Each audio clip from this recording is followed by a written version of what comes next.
Welcome to அன்பு online tutor.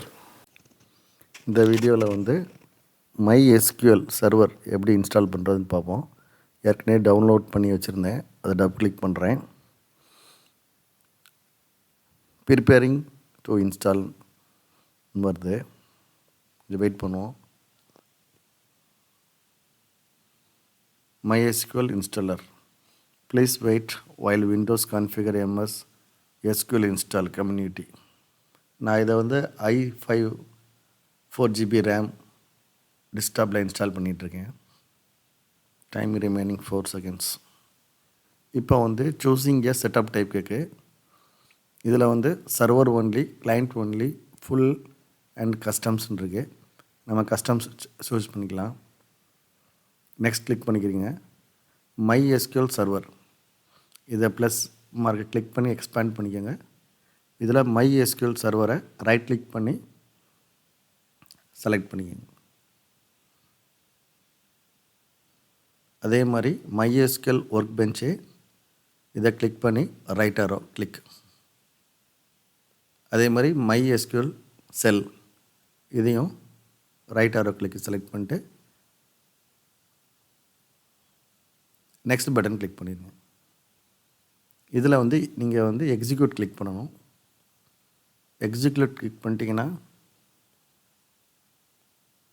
ஆட்டோமேட்டிக்காக பாருங்கள் ஸ்டேட்டஸ் இன்ஸ்டாலேஷன் ஆகுது. இப்போ அதில் வந்து மைக்ரோசாஃப்ட் விஷுவல் C++ ரெக்குயர்மெண்ட் கேட்கு. ஐ அக்ரி கிளிக் பண்ணிட்டு இன்ஸ்டால் பண்ணிடுங்க. செட்டப் சக்ஸஸ்ஃபுல், இதை க்ளோஸ் பண்ணிடுங்க.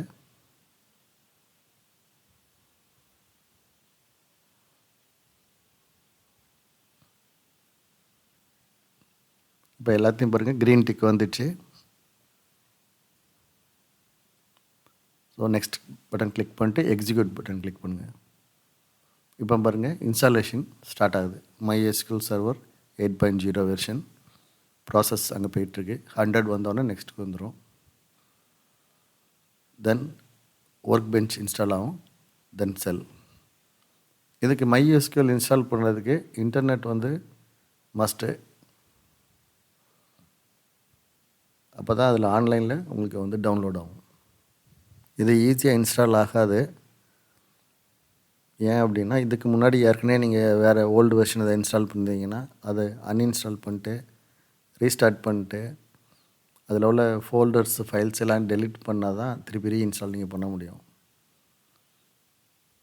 இப்போ நான் ஃப்ரெஷ்ஷாக வந்து ஃபார்மேட் பண்ணி Windows 11 Pro இன்ஸ்டால் பண்ணிவிட்டு அப்புறம் நான் இதை இன்ஸ்டால் பண்ணுறேன். ஸோ இப்போ பார்த்தீங்க 3க்கும் க்ரீன் டிக் வந்துச்சு பாருங்கள்.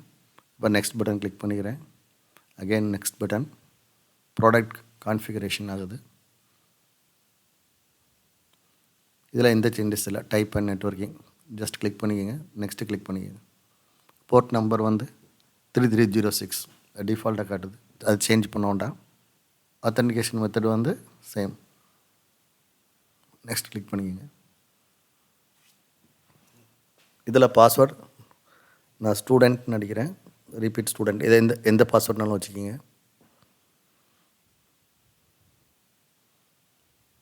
இதில் நெக்ஸ்ட் பட்டன் கிளிக் பண்ணிக்கோங்க.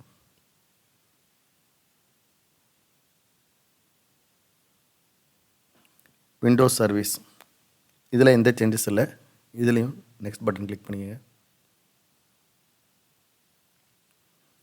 Server file permission first default, next click பண்ணிக்கோங்க. Apply configuration. அப்ளை கான்ஃபிகரேஷன், இதில் கான்ஃபிகரேஷன் ஸ்டெப்ஸ் பாருங்கள். இதில் writing configurations, updating Windows fire rules, adjusting Windows service, installation database may take long time, updating permission for data folders, relative service, starting the server, apply security settings, updating the start menu link. So இது எல்லாமே என்ன பண்ணோன்னா ஒன்று ஒன்றா configure பண்ணிவிட்டு இந்த green tick அடிச்சிட்டே வரும். இதில் சப்போஸ் இப்படி க்ரீன் டிக் வந்துட்டு ரெட் டிக் வந்துச்சு அப்படின்னா, ரெட்டில் கிராஸ் வந்துச்சு அப்படின்னா திருப்பி நீங்கள் வந்து ஃபஸ்ட்லேருந்து ரீஇன்ஸ்டால் பண்ணணும். பழசை அன்இன்ஸ்டால் பண்ணிவிட்டு ரீஇன்ஸ்டால் பண்ணணும். இது எல்லாமே க்ரீன் டிக் வந்தால் மட்டும்தான் ப்ராப்பராக இன்ஸ்டாலேஷன் ஆகிருக்கு அப்படின்னு நம்ம தெரிஞ்சுக்கலாம். இது கொஞ்சம் டைம் ஆகும். ஓகே, முடிஞ்சிச்சு. இப்போ நான் ஃபினிஷ் பட்டன் கிளிக் பண்ணிக்கிறேன். Configuration MSQL server was successful. Finish. இப்போ நெக்ஸ்ட் கிளிக் பண்ணுறேன். இப்போ ஃபினிஷ் பட்டன். இப்போ ஆட்டோமேட்டிக்காக MySQL செல் ஓப்பன் ஆகிருக்கு. இதை க்ளோஸ் பண்ணிக்கிறேன். கிளிக் பண்ணுறேன். இதில் நம்ம பாஸ்வேர்ட் ஸ்டூடெண்ட் கொடுத்துருந்தோம்ல, அதை இங்கே நான் டைப் பண்ணுறேன். ஓகே பட்டன் கிளிக் பண்ணிடுறேன். ஸோ இன்ஸ்டாலேஷன் சக்ஸஸ்ஃபுல்லாக பண்ணிட்டோம். இப்போ நீங்கள் ப்ராக்டிஸ் பண்ணிக்கலாம். All the best. தேங்க்யூ. மேலும் இதே போல் கம்ப்யூட்டர் ஹார்ட்வேர் டிப்ஸ் தெரியறதுக்கு அன்பு ஆன்லைன் டியூட்டர் சேனலை சப்ஸ்கிரைப் பண்ணிக்கோங்க. தேங்க்யூ.